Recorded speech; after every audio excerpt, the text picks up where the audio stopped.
Today, we are delighted to introduce Jauwairia Nasir. Jauwaria is a PhD student at the Chile lab in EPFL. She's also Marie Curie Fellow at the European Union Horizon 2020 program ANIMATAS. And she's also the educational lead in Switzerland for women in AI. Her work basically accounts for leveraging AI and multi-modal data to build smarter social robots in educational settings. And today she's going to talk about exactly that, social robots and how they look for productive engagement. So Jauwaria, please feel free. Okay, thank you, Miguel. Let me just share my screen first.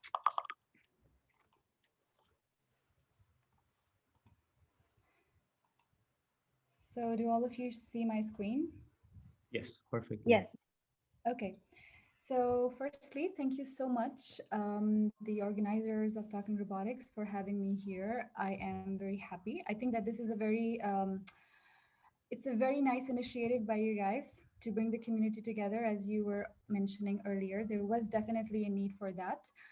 And I look forward to interesting discussions and feedback and also questions. This is an ongoing work, so yes, please don't hesitate to ask any questions and give me your feedback. Okay, so as Miguel, you already mentioned, I am Jauwairia, a third-year PhD student from Chile Lab at EPFL, and also a part of the Marie Curie ANIMATAS Innovative Training Network, which actually brings together several labs, robotics lab from different institutes and companies inside Europe. So coming from a lab that focuses on developing educational technologies, whether it's using tangible robots or social robots or tablets or even virtual and augmented reality, for me, this quote really hits home because in very simple term, it conveys the message of effective learning, which is that I need to be involved in the experience to learn better rather than being given something on a plate. So when I started my PhD, this made me think about the kind of role a social robot can have in order to enhance the learning experience of a child without really giving a lot of explicit answers to the children.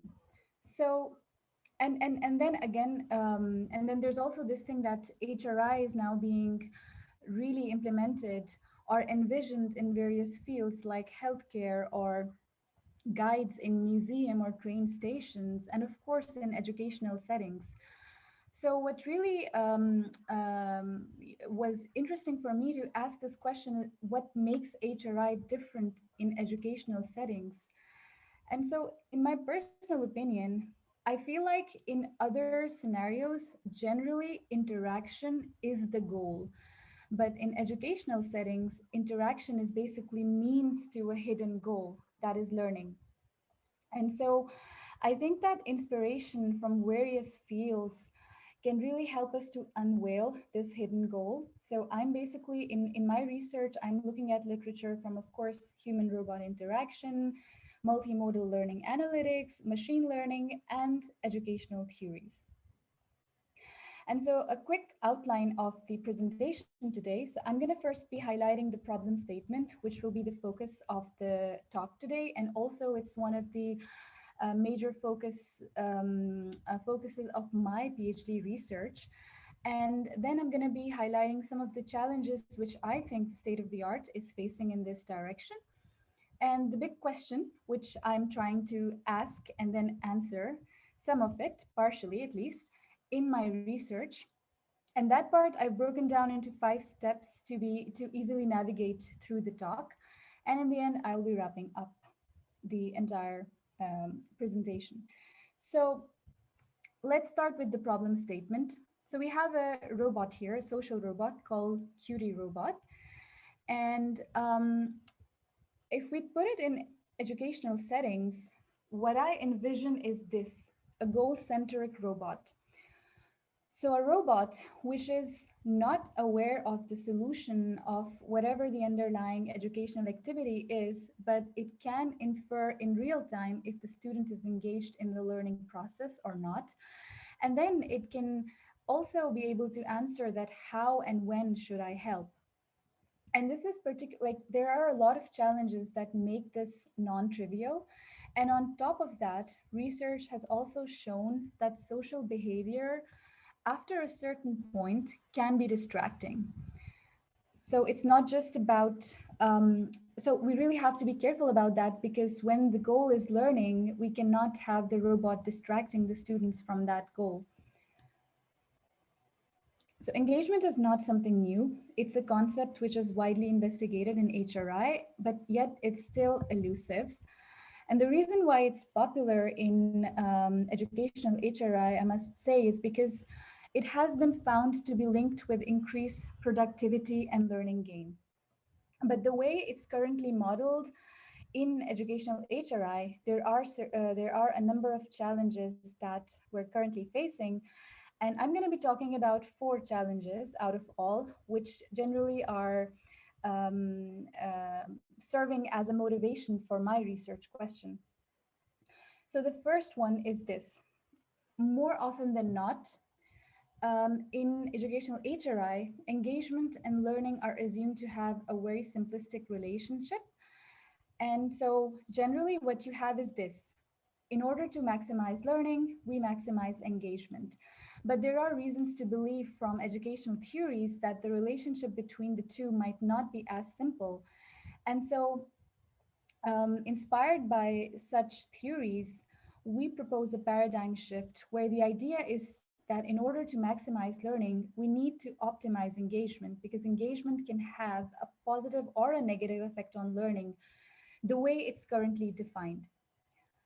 And this is inspired, one of the theories from which it's inspired is that of productive failure proposed by Manu Kapoor, where he says that engaging students in solving complex, ill-structured problems without the provision of support structures can actually be a productive exercise in failure. So in simple terms, what it means is that sometimes students may be failing in the task, and while that apparently may look like as if they're not engaged and hence they're failing and not performing well, but they may end up learning actually. So when it's measured through, pre and post tests and vice versa. So here is one example. This is the work of Len et al., where they actually built a tabletop environment for warehouse manipulation for vocational training. And so they actually looked at 2 groups of students. One of them used this Tinker lamp setup, while the other ones, they use a traditional paper pen based method. So they found that the students who were using Tinker lamp actually were able to perform much better than those who used paper pen based method. But when they looked at their actual learning gains, there wasn't any difference. And so they basically attributed this to manipulation temptation, where the students were so engaged in the technology that they were not taking any time to reflect. And so this is the kind of over engagement which may not be useful for learning, while apparently it may look like the students are super engaged in the learning process. So the second challenge I see is that of subjectivity. So currently, autonomous engagement models, they require human annotators usually to provide labels for supervised learning. And since engagement is such a subjective construct, humans end up giving very subjective labels, which are actually subjective to their understanding of what something looks like, even if they are trained beforehand. So there is this known problem of inter and intra-rater agreement. Thirdly, these days there is a lot of push in introducing computational thinking activities in the curriculum. And for that, a lot of constructivist activities are being introduced, which means in these activities, students are often exploring and exploiting their environment. So it's basically following the learning by failing paradigm. And so obviously in such a setting, performance cannot be really used as a measure for learning. Lastly, one of the constraints that I'm focusing on is that of real-time constraints. So the kind of settings we have, this is not big data. So in these settings, every sensor comes at a price in terms of computational sense. So we need to really prioritize and choose which sensors are we going to be using. And even then, it's really hard to have fast, efficient systems. So one of the obvious challenges is this: the robot has to act in real time.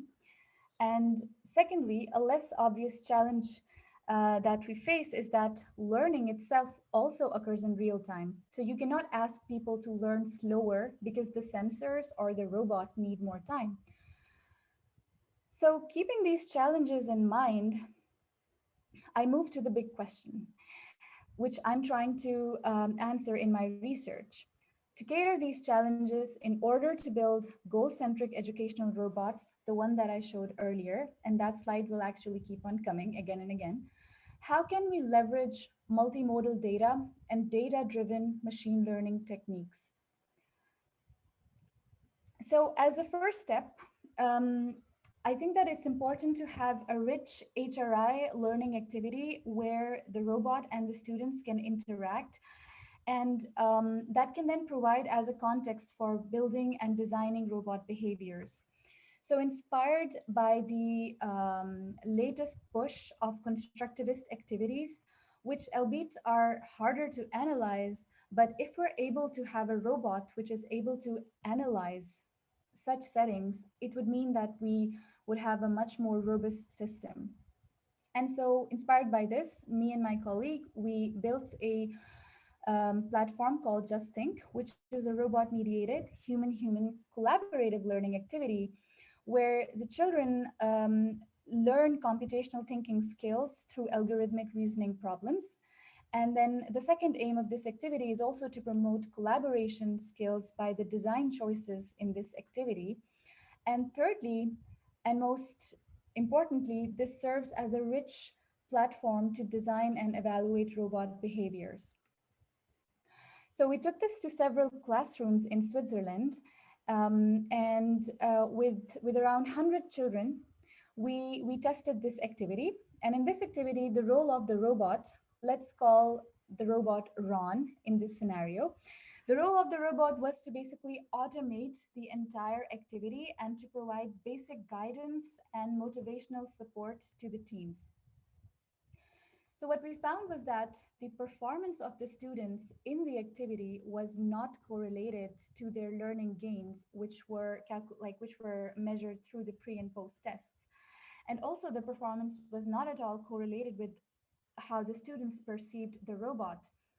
But however, performance did have an effect on how students perceived their own task engagement, mutual understanding with their partner, and their self-competence. So one really interesting or key finding, which I think that a lot of HRI researchers face, is that a very high perception of, in terms of both likability and competence rated for the robot, even though this was a very minimal autonomous robot. And on the other side, the learning gains of the students that were seen, there is a lot of room for improvement. There is a room for improving the learning gains of the students. So as the next step, I would like to propose the productive engagement concept that I'm working on in my research. It can be considered as a hidden hypothesis that tries to build a quantitative link between multimodal behavioral patterns and performance and learning measures. And more precisely, we can say that productive engagement is the kind of engagement that the robot seeks to raise in the user because it is the one that is expected to put the user in conditions likely to trigger learning mechanisms, although there is no guarantee that the expected conditions would occur. So obviously, the next step was to evaluate the hidden hypothesis. And so for that, we looked at several learning and performance measures and also several multimodal behaviors extracted from log data, speech data, gaze, behavior, as well as facial expressions. I'm not going to go into the detail of the features because of timing constraints, but they're all available in the mentioned manuscript. So we started off with clustering learning and performance measures of the students. And what we found from those clusters was that students can actually be failing in the task while still learning. So this connects back to the theory of productive failure and also the need of moving away from performance as a measure of learning. And then we looked at the multimodal behaviors for each of these clusters, and we couldn't find any statistically significant behaviors between any pair of clusters. So does that mean that students who end up learning versus those who don't, they do not differ in their behaviors at all? Well, the thing is that this classical approach, which we're calling approach A, which is used a lot in learning analytics, it by design assumes that each learner and performance profile is associated with only one set of behaviors, and that set of behaviors is unique. But what if a learning profile rather than one is associated with two or more distinct sets of behaviors? So the students who performed and learned in one type of way, they may not be behaving in the same type of way. So in order to cater for such scenarios, this is where we propose this approach B, which basically starts with clustering multimodal behaviors. And then we check the learning and performance measures for these clusters, and also we compare the clusters from both approach A and approach B together. And the key outcome from there is this: there are multiple ways of learning indeed. And so in this next slide, which is a similarity matrix, when comparing the clusters from both, it's a bit heavy, but bear with me. I'm going to try to explain it as nicely as possible. So on the vertical axis, what you see are clusters from approach A. And on the horizontal axis, what you see are clusters from approach B. And what we're trying to see is that what is the similarity between these clusters? And so the clusters labeled PS and PF are productive success and productive failure clusters, which mean that teams that were learning and succeeding versus teams that were learning but failing, but they both were learning. So we see that the first two behavioral clusters, 0 and 1, they consist of around 70 to 75% of such teams that ended up with learning gains. So we're calling them type 1 gainers and type 2 gainers. While on the other hand, the cluster labeled F3 all, it basically consisted of around 75% of non-gainers, like those who maybe succeeded or failed at the task, but they did not end up with learning gains. So the key message from here is that irrespective of performance during the task, teams that end up learning exhibit multimodal behavioral patterns that can be distinguished from those of teams that do not end up learning. Now, in the process of evaluating the hidden hypothesis, as one of the next things that I wanted to do was to basically see that if we can move away from subjective labels provided by humans and instead see how the data-driven labels work. And this ties back to one of the challenges that I mentioned earlier. So for that, what we can do is that, as you see, we have these two kinds of clusters. So we can use the cluster numbers as labels for classifiers trained on multimodal behaviors. And then we can see which of this classifier works better in terms of distinguishing gainers from non-gainers. And so we use different techniques. Two of the best ones are reported here. So SVM and random forests. And we see that both of them, they work much better, like the accuracy and the F1 score are much higher for approach B. So the key takeaway from here is that use of multimodal behavioral labels, if proven solidly linked with learning, seems to allow for a better discrimination between those who would end up gaining versus those who would not than the direct use of learning labels. So now that we have seen that there are different kinds of learners, so type 1 gainers, type 2 gainers, and non-gainers, what are actually the kind of behaviors that distinguish them from each other? So we ended up generating different profiles for all of them, so multimodal behavioral profiles, but I'm not going to go into the details of them, but I'm just going to be highlighting some of the key outcomes that we saw. So what we saw was that the amount of speech, so how much did the students communicate, the overlap of speech, so how much were they interjecting each other, talking over each other, and features that's associated with reflection. These were some of the highly discriminating behaviors between productive and unproductive pairs. So high amount of overlapping speech while taking turns can actually be more productive for learning. And this is interesting because a lot of literature also points out to this nice turn-taking behavior where I speak, I stop, then my partner speaks, then they stop. But we saw a bit opposite to that. Like they were interjecting and they were speaking over each other, but that turn-taking really worked well. What about differences between the two types of gainers? So for that, we actually saw differences in the way they interacted with the learning activity. So one of the gainers, they had more global exploratory approach on the maps. And the other type of gainers, they had more local exploratory approach in the way they were doing actions on the map and then reflecting on their own actions.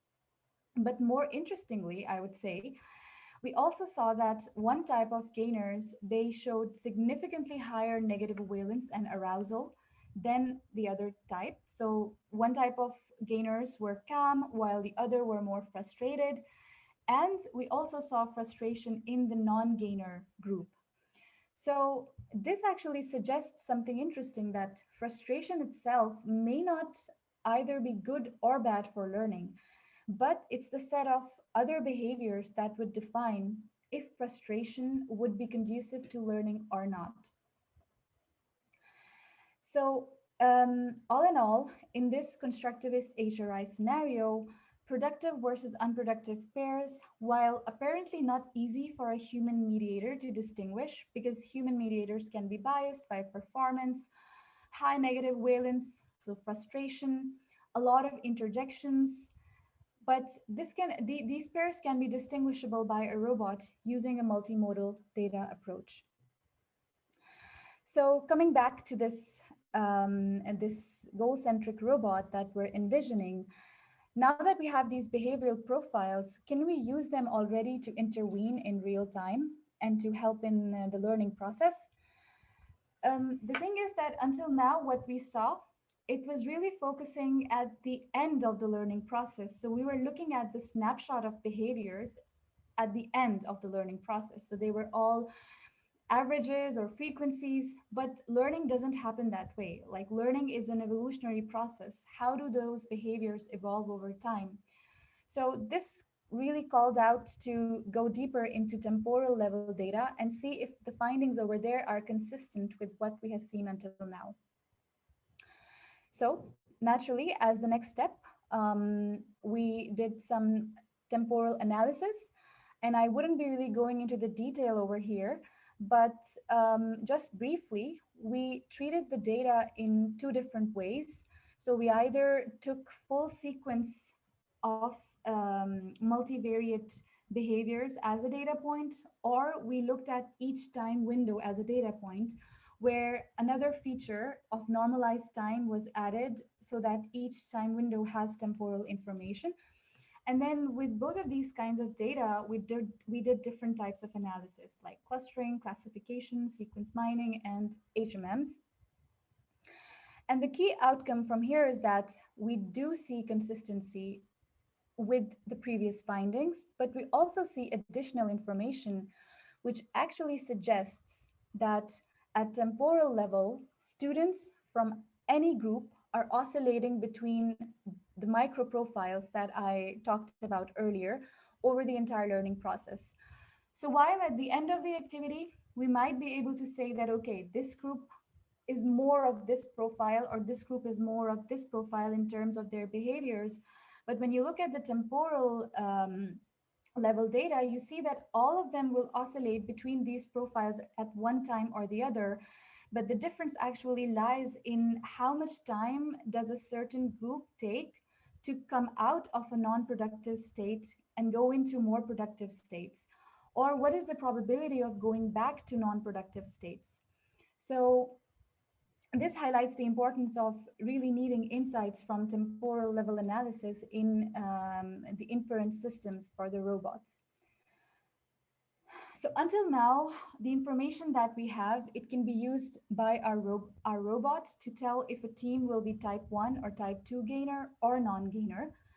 But what if we want, or what if we go deeper and get dynamic labels or a dynamic score for us? Because that is actually going to help the robot to say things like this, that this team is currently closest to being type 1 gainer, but right now they seem to be non-productively engaged. So I need to intervene in order to keep them as type 1 gainers, so to maintain their state. So this is where the idea of productive engagement score came out, which can be considered as a linear combination of those behaviors that were found to be always present in the teams that ended up learning. And so when we plot the productive engagement scores, this is how the score might look for 2 learning teams versus 2 non-learning teams.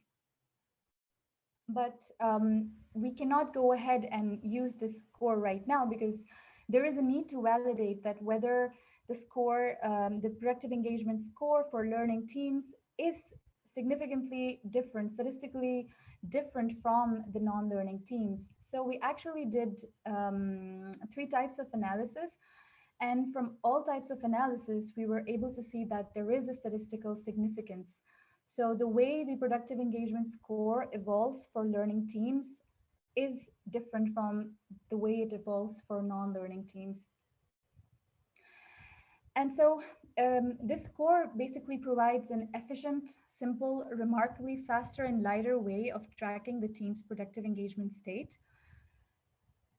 And coming to the last part of my presentation today, now that we have these findings, so in blue, we have these behavioral profiles at global level, as well as at temporal level.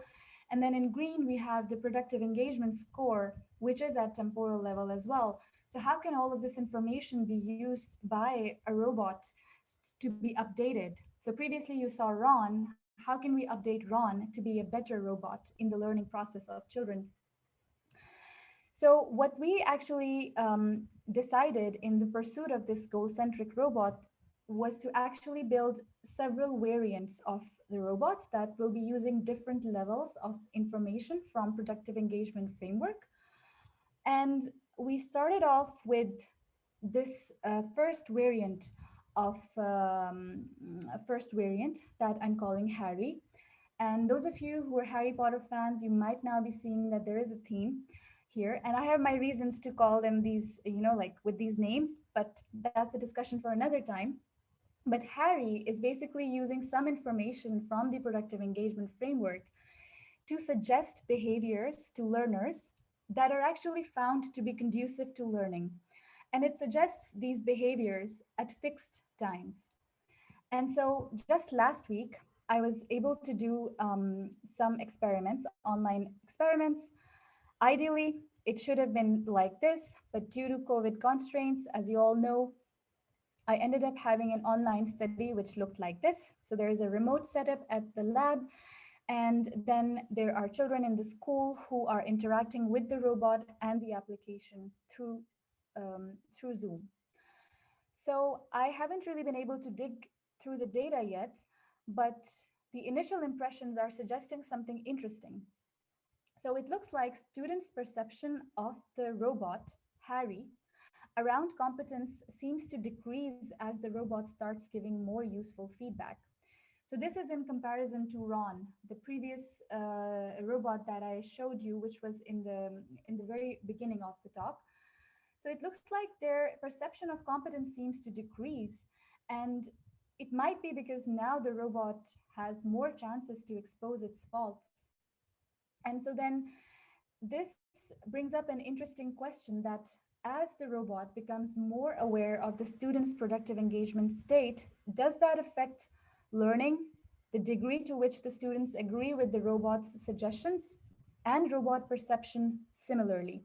So, for example, will Harry have a better effect on the learning outcomes, even though competence seems to be rated lower than the previous robot, Ron? But will learning increase? So we see that if it's affected similarly or not. So I first talked about Ron, which is a classic example of a baseline HRI robot, which is giving motivational support and some basic guidance and automating the entire activity. And it's still unaware of the solution. Then we had Harry, who is still unaware of the solution, but is able to suggest behaviors which are conducive to learning, and it does so at fixed times. Then, currently, what I just started to work on, or what I've been working in parallel, is actually a second variant, Hermione, which, just like Harry, is still unaware of the solution and will also be suggesting behaviors that are conducive to learning, but it will suggest them based on a real-time productive engagement inference system. So what that will allow Hermione to do will actually to know when should I suggest that behavior and when not and why. So it will have a more like it will have another level of, let's say, intelligence. And so how does this productive engagement inference system works? So very briefly and at a very high level, Hermione will actually look at the productive engagement score of the team. If it's above a certain threshold, it does nothing. So it's not suggesting a behavior. If it's below, then based on the phase of the activity or based on the closeness of the incoming team's multimodal behavioral profile to the standard profiles that we have, it will either suggest behaviors to improve communication between the team, or it will try to mediate the weakest behavior in terms of the way the students are interacting with the game. So the idea is to continue with with the study that I've started last week. So I will be in the next part of my PhD, or in the last part of my PhD, I will be doing various phases for this study with different robot variants. And yeah, I'm just I'm curious to see how that would work for us regarding the question that I previously shared. And so now wrapping up, what we saw here is that multimodal behaviors, domain-specific metrics, and machine learning techniques can help us to go in the direction or to pave way for moving away from superficial measures of learning and to surface a more concrete relationship between engagement and learning, and also to move away from human-dependent labels. And lastly, to provide lighter and faster real-time assessment. And all of this, it ties back to the 4 challenges that I mentioned previously. So coming back to the big question, will the work that I'm doing right now be able to give us a complete answer to this? I don't think so. There are still a lot of limitations. A lot more data needs to be collected, and not just data, but diverse data, because, as the culture changes, even within the same countries, different students learn differently, and with the change in the curriculum system. And I'm using one constructivist learning activity, but it would be interesting to see how the framework transfers to another activity. So yeah, basically, there is still a lot to explore regarding how the field of educational HRI can be furthered by both machine learning and multimodal behavioral data in making social robots truly meaningful for the learning process. And so with this, I would like to thank all the people who have been working with me throughout. And thank you all for listening to me. If you have any questions and feedback, please feel free. Thank you so much, Jauwaria. I have several questions, but I would prefer that the rest of the audience also asks. But first, let us congratulate Jauwaria for her work and for this presentation. I think it was very insightful and very interesting. So if anyone has a question, please just raise your hand and speak or write in the chat as you prefer.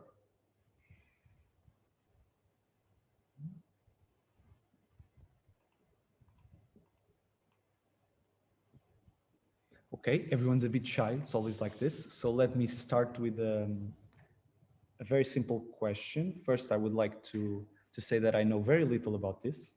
So please, hopefully my question will not be that dumb.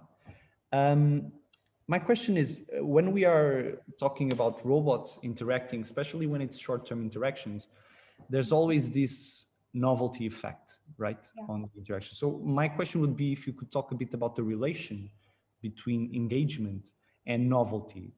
How can we see that the children and students are really engaged in the interaction and in the activity, or if it's just a novelty effect, right? And if, for example, if you did long-term interactions, if you saw anything about this, if you could please talk a bit about this. Okay, that's actually a very good question, and actually one of the let's say motivations behind this change of paradigm in defining engagement in educational settings.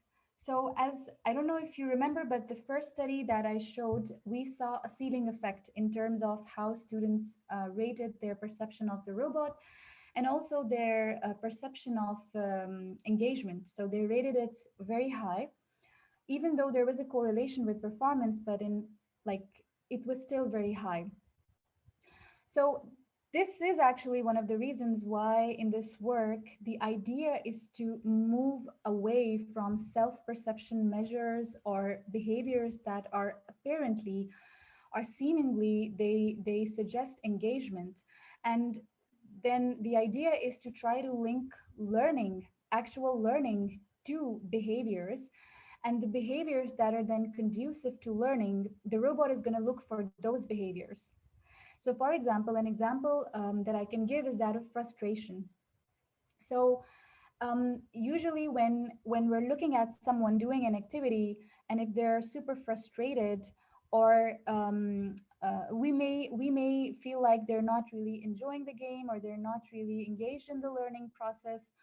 But over here, we really found that frustration seems to not be a significant behavior to distinguish between those who learn and those who don't. So the robot is not really going to take care about that aspect. And so I think that this is one way of trying to move away from those behaviors that are suggestive of engagement but are actually not affecting learning, and to focus from the other side, so behaviors that are affecting learning. So and then the perception of robot can still stay very high, but the robot in its actions will be affecting learning better than before. So for example, in the recent study that we did, we saw that the perception actually did go a bit low in terms of competence, but it could be that now the learning gain would be much higher relatively to the previous study we had, where there were teams who learned, but their learning gains, I mean, there was a lot of room for improvement. So the robot was perceived very highly, novelty effect for sure, but the learning was low. So now, even if the robot is still perceived very highly because of, let's say, novelty effect, but will the learning be increased or not because of the robot targeting those behaviors that are suggestive of learning? I don't know if my answer makes sense, but I tried. It does, it does. Maybe my question also does not make a lot of sense, so don't No, worry. no, it does. It does. It's a very well-known problem, novelty effect. So thank you for your answer. Andrew has a question as well. Andrew, go ahead. So maybe I'd stop sharing my screen. I don't know. I hope this isn't an obnoxious question. I'm wondering if you have thoughts on how your approach or results might generalize to settings other than education. So a lot of what you talked about is specifically for the goal of promoting learning in the students. How much of this do you think applies if we're talking about social assistance of some other sort? So perhaps motivating physical therapy, or uh, or um, keeping someone engaged in a boring task or something like that. How much of this do you think helps in a different circumstance like that? So that's a very good question, and I would admit that I don't have a clear-cut or straightforward answer for that. But the reason why I think that goals, so I think the goal can still be changed. So this goal of learning can be replaced with any other goal. And then we can try to build this link between that goal and multimodal behaviors. And then again, we can use the same framework in the same way that I did, because it's just about changing the goal from learning to something else. But as I also mentioned, that in some of these other fields, it looks like interaction is the goal. So interaction might be one of the key factors which would keep people engaged, let's say in physical therapy, or in, I don't know, like keeping people engaged in a very boring activity. I don't know what kind of activity or if that activity has a goal or not, but like repetitive tasks. So if someone is doing repetitive tasks, how can a robot be there to guide them or to keep them engaged in this boring activity? So it really depends that if there is a goal or not. Because if there isn't a goal and if interaction is the main goal, then we may need to, I mean, then there will be a much bigger change in this entire framework to be transferable. But if there is a goal, I think that there is a possibility to try to link that goal with multimodal behaviors and do the same kind, like apply the same methodologies and move ahead. Do you think this makes sense? Yeah, yeah. Thank you.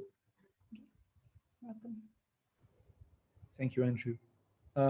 So in the chat, we have a couple of questions. Let's try to go over them. So Matthias is asking which features you used for classifying non-gainers and gainers. Which type of features did you use? So which type of features do I use to, okay. The classification, probably in the Yeah. clustering part. Yeah. So we're looking at features from speech, gaze, facial expressions, and log interactions.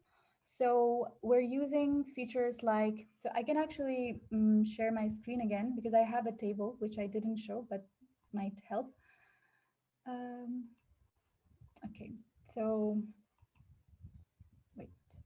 Yeah, so there are, these are all features that we're extracting from the log interactions, and they relate to, I mean, there's a lot of detail in the first two columns, so I would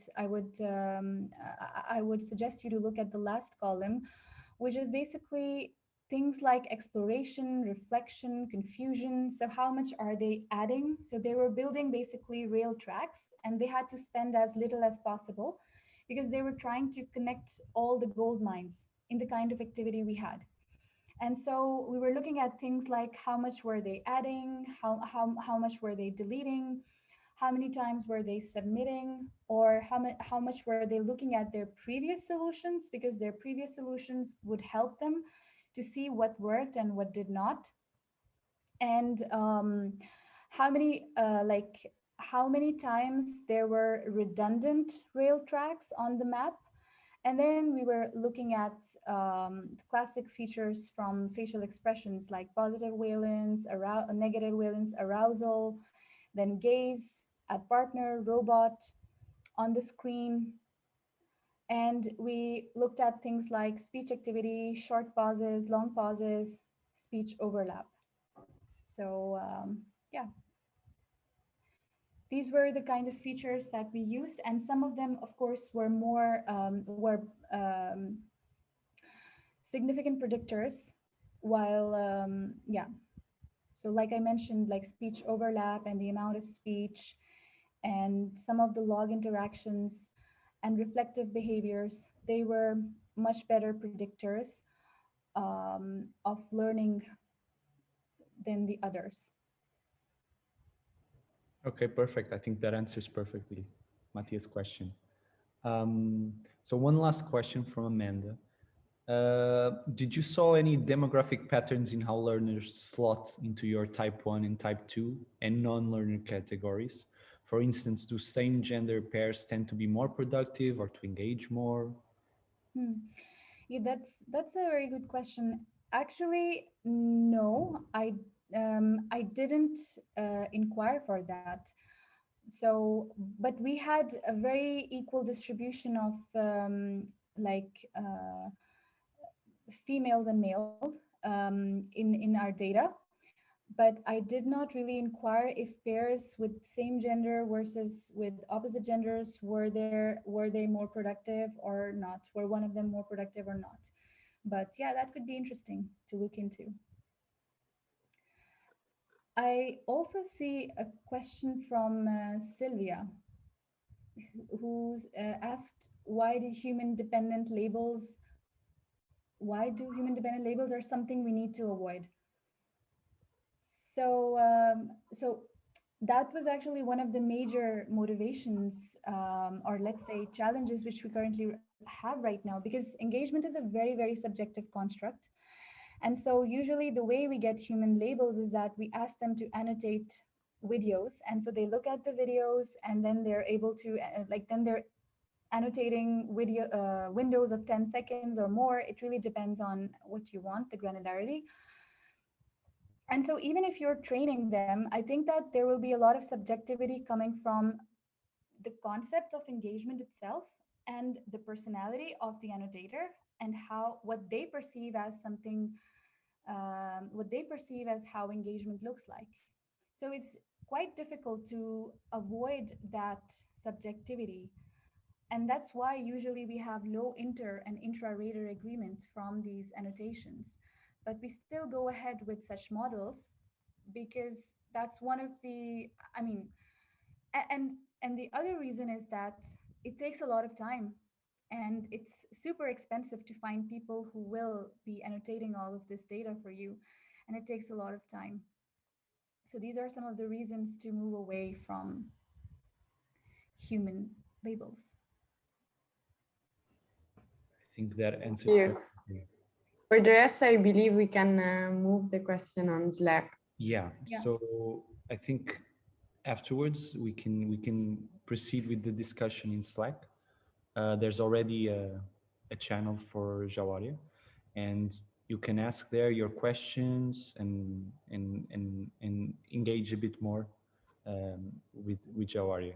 So once again, we are running out of time, unfortunately. And please join me in congratulating Jauwaria for her work and for this talk. It was very nice, very insightful regarding the use of robots in learning scenarios with children. And I would just like to take you 2 more minutes of your time just to talk about the next session, which was going to be next week already. And we're going to have Tanvi Dinkar. Okay, she's going to talk about representations of filters to reflect metacognitive states. So if you are interested in that, please join us for discussion next week. And once again, if you are liking these talks, please feel free to support us for our infrastructure costs. And with that, I would like to stop sharing my screen. And thank you all for coming, and see you next week.